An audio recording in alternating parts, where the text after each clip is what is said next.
Bonjour à tous et bienvenue pour cette nouvelle pastille des commissaires de course. Aujourd'hui, on va débuter nos petits previews de la saison 2025, des previews qui vont nous emmener jusqu'à la mi-janvier environ. On aura le temps d'évoquer la plupart des équipes de Pro Team, du World Tour. On essaiera de se focaliser également sur quelques structures féminines. On parlera des néo-pros à suivre, des petits talents à découvrir, etc., etc. Bref, il y aura pas mal de papiers, pas mal de petites capsules vidéo. Et comme je l'ai dit, on commence aujourd'hui donc nos previews avec la VF Groupe Bardiani CSF Feizané. Donc une équipe qui a déjà annoncé son effectif complet pour la saison 2025, c'est aussi pour ça que je me focalise là-dessus.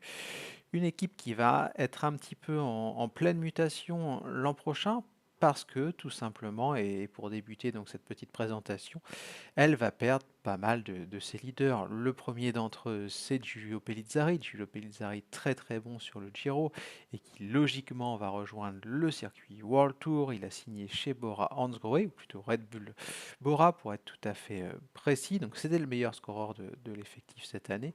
On perd aussi Domenico Pozzovivo. Domenico Pozzovivo qui part en retraite. Et également, on l'a appris il y a quelques jours, Alessandro Tonelli. Donc trois départs importants pour la VF Bardiani. Objectif top 30. Pourquoi objectif top 30? Tout simplement parce que l'an prochain, la règle va changer pour les pro teams. Cette année, il fallait simplement figurer dans le top 40 pour postuler à une invitation sur les grands tours de la saison suivante. Mais l'UCI a durci la règle et l'an prochain, il faudra faire partie du top 30.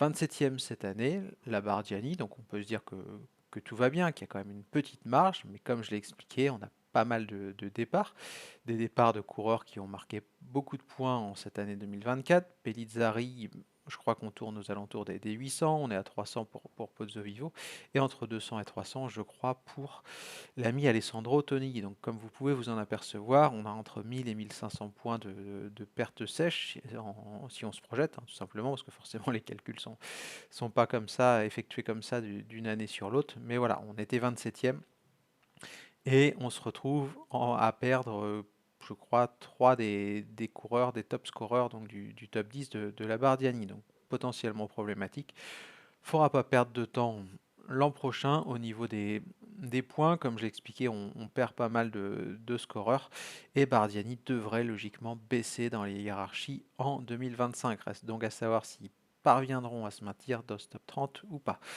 Dernier petit tour d'horizon, donc dernier point invoqué, le mercato 2024-2025, plusieurs arrivées, Mathias Tenico, Martin Herreno, Andrea Montagnier, Santiago Ferrero, Edward Cruz et Filippo Setolin. Donc comme vous voyez, ça comble pas les départs de Pozzovivo, de Riccardo Luca, de Gaburo, de Pellizzari, de Tonelli et de Samuele Zoccarato. Voilà donc pour cette première présentation de la saison 2025. Je vous souhaite une très bonne journée et je vous dis à très vite. Ciao.